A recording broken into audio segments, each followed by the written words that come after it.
चलिए आज हम 137 नंबर भजन संहिता को पढ़ने के लिए जा रहे हैं और हम जब इसको पढ़ेंगे तो देखेंगे सही में जो लेखक है वो किस समय की बात करता है। और इस भजन संहिता का जो लेखक है ऐसा लगता है कि जैसे दाऊद है। और जब दाऊद इस गीत को लिख रहा था उस समय इज़राइल की बदवाई उनके सामने थी और इज़राइल का नाश उनके सामने था और उसको दिख रहा था। उसको यह दिख रहा था कि आने वाले समय में जो इजरायली लोग हैं वो बेबीलोन के द्वारा बंधुआई में जाएंगे और उनका जो मंदिर है वो नष्ट हो जाएगा। और इस गीत में आखिरी 2 आयतों में बोलता है बाद में परमेश्वर बेबीलोन का भी जो नाश करेगा। तो जब भी यहूदी लोग इस गीत को बोलते थे उस समय यहूदियों को इस बात की समझ आनी चाहिए थी कि हमें क्या करना है, परमेश्वर की महिमा करनी है यहोवा के नाम से। और ये क्या करते थे, पहाड़ों पर अन्य देवताओं की मूर्तियां स्थापित करके उनकी पूजा करनी शुरू करते थे। जिस समय परमेश्वर इनसे नाराज होते थे और इन लोगों को चेतावनी देते थे कि आपको मैं इस देश से निकाल दूंगा और फिर उस समय आप क्या करोगे, मेरी महिमा करनी शुरू करोगे और बाद में फिर आपको मैं इधर वापस लेकर आऊंगा। और दाऊद जब गीत लिखता है तो उस समय उन लोगों को बेबीलोन की जो गुलामी है उसके बारे में बता रहा है। एक वचन में लिखता है बेबीलोन की नहरों के किनारे हम लोग बैठ गए और सियोन को स्मरण करके रो पड़े। इसके बाद जब इन लोगों को बेबीलोन की बंधुआई में ले लिया जाता है तो उस समय इनको उधर ही जाकर बैठाया जाता है। जैसे हम देखते हैं यहेजकेल की बुक को देखते हैं, पहला अध्याय उसके पहले वचन को, तो उस समय जो यहेजकेल है उसको परमेश्वर दर्शन देता है और उसी नहर पर जो बैठे हुए हैं लिखता है तीसरे वर्ष के चौथे महीने के 5वें दिन में बंदियों के बीच कबार नदी के तट पर था। लेकिन यहेजकेल जो उस समय परमेश्वर इसको दर्शन दे रहा है जब ये लोग बेबीलोन की गुलामी में थे और दाऊद इन लोगों के लिए भविष्यवाणी कर रहा है पहले ही कि आपके साथ ऐसा होगा। और उन लोगों को कहता है कि आप क्या करोगे, बेबीलोन की गुलामी में जाओगे और सियोन को याद करते करते आप रोगे और लोग उस समय आपको ठट्ठा मारेंगे। किसके लिए ठट्ठा मारेंगे?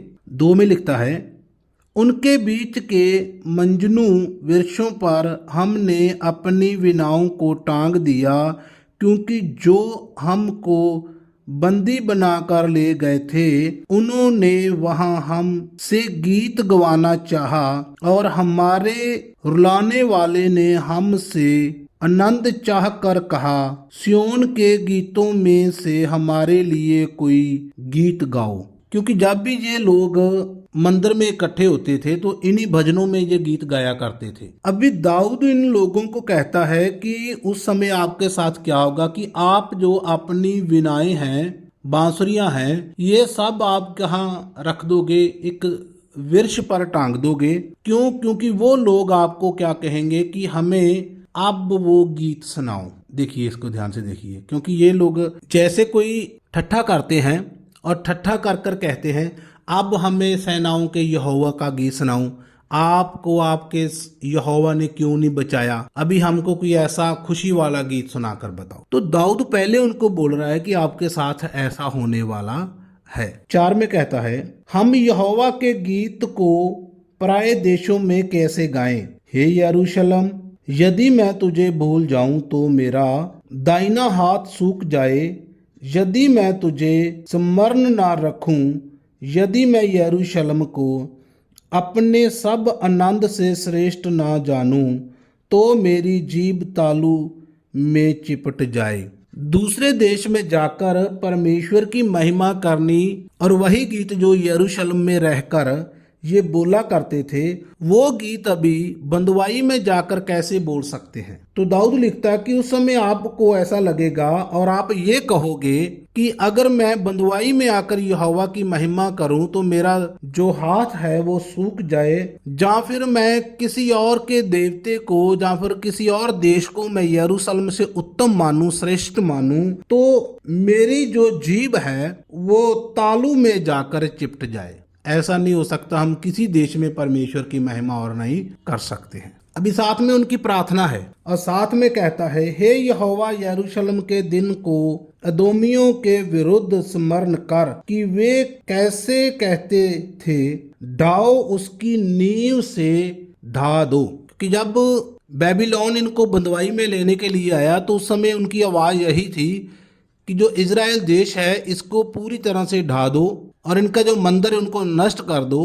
और पूरी तरह से इन लोगों ने नष्ट कर दिया था। इसी समय की जो पहले भविष्यवाणी कर रहा है, बोलता है आप फिर क्या करोगे, प्रार्थना करोगे कि हे यहोवा इनका न्याय कर। और आपकी प्रार्थना ये होगी कि ये लोग क्या कहते थे कि परमेश्वर का जो देश है या फिर परमेश्वर का मंदिर है उसको ढा दो, उसको नींव तक जो ढा दो। उसके बाद फिर परमेश्वर इन लोगों का न्याय करेगा। बाबुल का क्या होने वाला है आगे उसकी भी भविष्यवाणी कर रहा है। 8 में कहता है, हे बेबीलोन तू जो उजड़ने वाली है, क्या ही धन्य वह होगा जो तुझसे ऐसा ही बर्ताव करेगा जैसा तूने हमसे किया है। इन लोगों को बाद में परमेश्वर क्या करेगा, बेबीलोन को किसी और देश की गुलामी में कर देगा। और इसके बाद क्या होता है, जब इजरायली लोगों के 70 वर्ष जो बेबीलोन में पूरे हो जाते हैं तो उसके बाद परमेश्वर फारस की गुलामी में इन लोगों को डाल देता है, जिसमें फारस बेबीलोन को गुलाम बना लेता है। और उसके बाद जो इजरायली लोग हैं उनको थोड़े समय के लिए फिर वापस भेज दिया जाता है इधर आकर मंदिर बनाने के लिए। तो पहले उन लोगों की बंधुआई की भविष्यवाणी करता है, बाद में उनकी प्रार्थना, और फिर उसके बाद जो बेबीलोन का नाश होगा उसके बारे में भविष्यवाणी कर रहा है।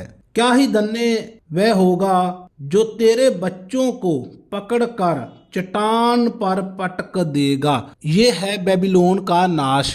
और कैसे जो फारस का राज्य होगा आपके बच्चों को पटकेगा, क्योंकि आपने परमेश्वर के मंदिर का नाश किया और उन लोगों को पकड़कर ले गया।